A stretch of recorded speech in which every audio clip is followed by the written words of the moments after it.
explosion as just a trailer.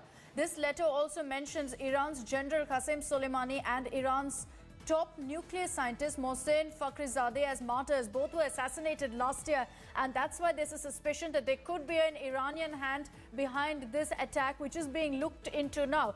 Police sources also reveal that a cab was spotted in CCTV dropping off two men near this blast site. After questioning the driver, police are preparing a sketch of the two men. So you see, the investigation is progressing fast, and this is an important lead with regards to the identification of the suspect. CCTV shows that a cab actually dropped off two men very close to that blast site. And now, right now, the police have been able to identify that cab. They've also gone ahead and taken the driver in to make a sketch of the two suspects. The car that you see on your screens, however, is the one that was damaged in the blast that happened. We have told you that there were no injuries reported. Fortunately, nobody was around when this blast took place. I want to take this across to Munish Pandey for more details. Munish, the envelope that was recovered there has a letter in which they say that this explosion is just a trailer. There's also suspicion that there could be an Iranian hand. With all this in mind, Israel has already referred to this as an act of terror. Have our authorities or agencies hinted on that front, or are they still going forward with the investigation? Yeah, well, Akshita, the letter was recovered indeed by the Delhi police, and when they started probing this letter, what they found that on the envelope it was written that to the ambassador of Iran, and in the content of letter, what we do know through our sources is that there was a mention that this blast outside the Israel embassy is just a trailer, and they also mentioned the General Soleimani, who was assassinated last year in January 2020 by US.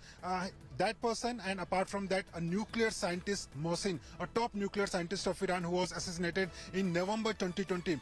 Both these persons were mentioned as martyr. Now, what the agencies suspect, the Indian agencies suspect that this was a blast which basically wanted to give a clear message to Israel, and the person who was behind this blast was successful in sending the message. But also the Indian agencies suspect that this might be a mislead, and they will be probing into all angles. But as of now, the primary intention behind the blast seems to be that Iranian hand was behind the blast first, and second is that the person who might have been involved in the blast had some link with the Iran. So on this line, the investigative agencies are working on it. Apart from that, also they are in touch with the Iranian intelligence agencies, that is Mossad, and also a team from Iran is expected in Delhi today who will be assisting the Delhi police in this investigation. As far as the other parts of investigation is concerned, the CCTV footage of the entire area has been